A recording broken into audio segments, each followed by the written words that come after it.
Vous est-il déjà arrivé d'être assis dans une pièce bondée et de réaliser soudain que vous vous sentez comme un véritable extraterrestre? Vous faites partie de ces rares personnes qui se souviennent du désespoir pur et douloureux d'avoir manqué votre émission de télévision préférée à 6 heures du soir, en sachant qu'elle était perdue pour toujours. Pourtant, dans ce même instant, vous pouvez naviguer sans aucune difficulté entre 15 applications de messagerie différentes sur un smartphone de dernière génération. Pourquoi pouvez-vous rester assis dans un silence absolu et assourdissant pendant des heures sans perdre la raison, tout en ne ressentant absolument aucune panique lorsque vous devez maîtriser une nouvelle technologie compliquée? Pourquoi portez-vous en vous l'autonomie endurcie et cynique des générations plus âgées, tout en rayonnant simultanément de l'énergie ouverte et hyper connectée de la jeunesse? Écoutez-moi attentivement. Vous ne souffrez pas d'un trouble de la personnalité. Vous n'êtes pas brisé. Cette étrange lutte psychologique est en réalité l'héritage fantôme d'un minuscule bug dans l'histoire de l'humanité. Si vous avez pris votre premier souffle sur cette Terre entre les années 1976 et 1985, les scientifiques ont finalement découvert une classification psychologique cachée qui explique chaque étrange contradiction vivant dans votre esprit.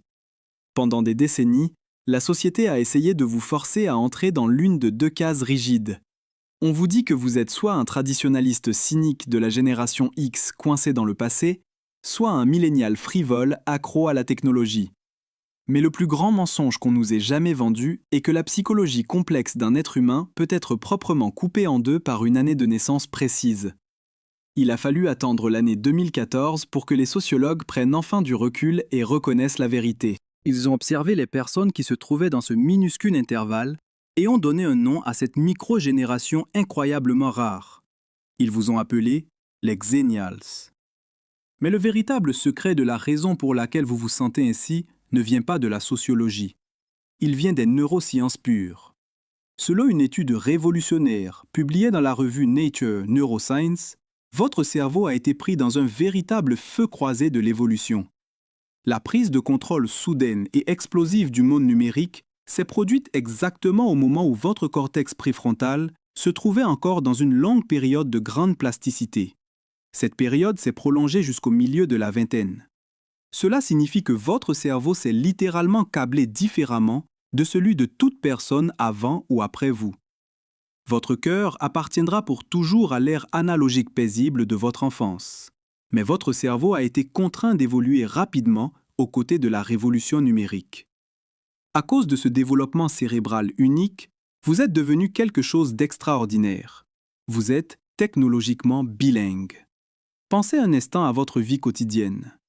Vous possédez la capacité incroyablement rare de vous asseoir en face d'un ami et de tenir une conversation profonde et ininterrompue pendant 2 heures entières. Vous ne souffrez pas du syndrome de vibration fantôme qui tourmente les générations plus jeunes. Votre main ne tressaille pas inconsciemment vers votre poche pour vérifier un écran. Pourtant, lorsque vous entrez au bureau, vous n'êtes pas intimidé par l'intelligence artificielle ni par les nouvelles mises à jour logicielles complexes. Vous vous adaptez instantanément. Vous parlez couramment à la fois le langage de la pure présence humaine et celui de l'efficacité numérique. Mais peut-être que le plus grand cadeau psychologique qui vous a été donné est la liberté de votre propre mémoire. Les psychologues appellent cela la mémoire autobiographique fluide. Contrairement à la génération Z, qui est complètement emprisonnée par ses traces numériques, vos années d'adolescence maladroite n'ont pas été archivées de manière permanente sur Internet.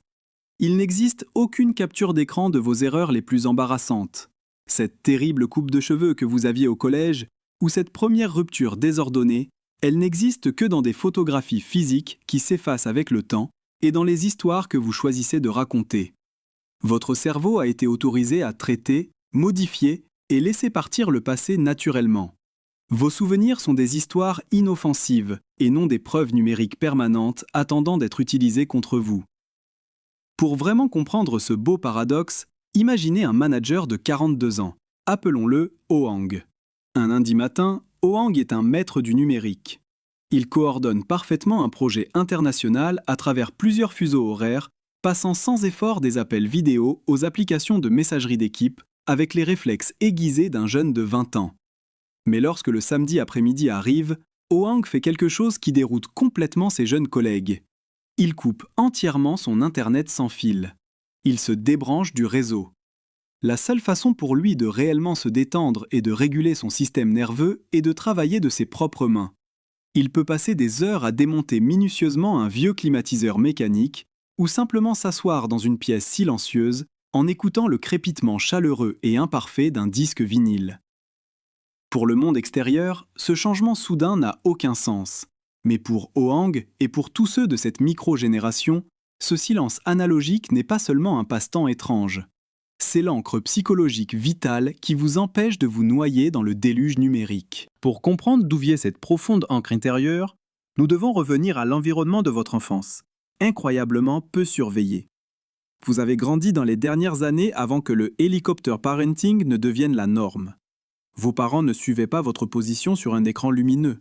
Vous faisiez du vélo jusqu'à ce que les lampadaires s'allument. Vous gériez les conflits sur les terrains de jeu entièrement par vous-même. Et peut-être plus important encore, on vous a permis de vous ennuyer profondément et douloureusement. À cause de cette liberté brute, votre système nerveux en développement a été forcé d'apprendre une compétence psychologique de survie cruciale appelée l'auto-apaisement. Vous avez physiquement entraîné votre cerveau à réguler son propre état émotionnel sans avoir besoin d'une validation externe constante ni d'un adulte se précipitant pour réparer vos problèmes. Mais il existe ici un mécanisme psychologique bien plus sombre à l'œuvre qui explique l'anxiété silencieuse que vous portez souvent. Au moment même où votre génération entrait dans l'âge adulte, impatiente de construire sa carrière et d'établir son indépendance, le sol s'est complètement dérobé sous vos pieds. Vous avez foncé tête baissée dans la catastrophe mondiale de la crise financière de 2008. Les recherches sur le traumatisme financier révèlent quelque chose de déchirant à propos de ce moment précis. Vivre une instabilité économique sévère et des pertes massives d'emplois pendant les dernières étapes de la formation neurologique laisse une cicatrice permanente. Ce traumatisme s'enracine profondément dans l'amygdale, qui est le centre de la peur dans votre cerveau. Cela a fondamentalement changé la façon dont vous percevez la sécurité et la stabilité. C'est exactement la raison pour laquelle, même si vous êtes aujourd'hui très réussi et stable, vous portez toujours une ombre persistante d'anxiété financière. C'est une voix silencieuse et épuisante qui murmure constamment au fond de votre esprit « Et si demain, absolument tout s'effondrait à nouveau ?» 5. Nous ne devons pas idéaliser cette expérience. Être un zénial n'est pas une sorte de super-pouvoir psychologique. Cette enfance sauvage et peu surveillée que vous avez traversée a créé une ombre très dangereuse. Les thérapeutes appellent cela l'hyper-indépendance.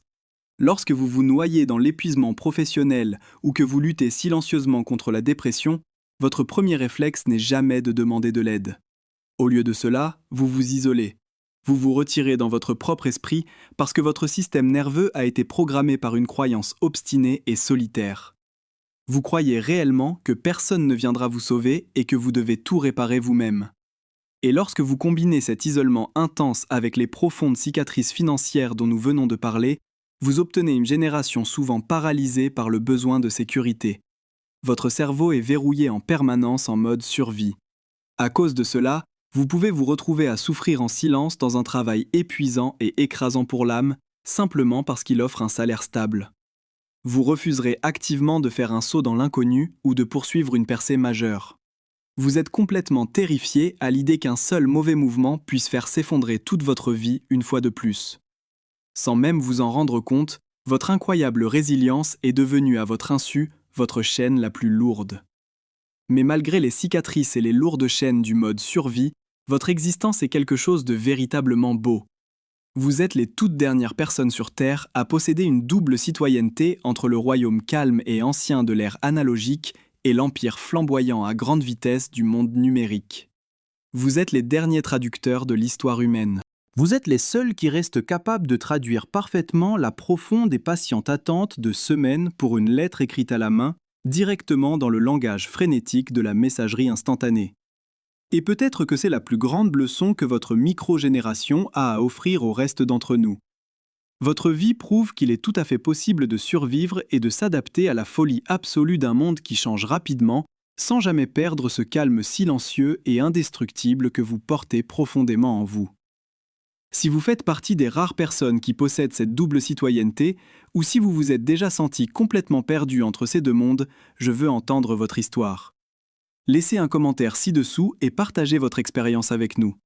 N'oubliez pas de vous abonner à la chaîne et envisagez de rejoindre notre communauté de membres pour soutenir notre travail. Enfin, cliquez sur la vidéo qui apparaît maintenant sur votre écran afin que nous puissions continuer à explorer ensemble les plus profonds mystères psychologiques de votre esprit.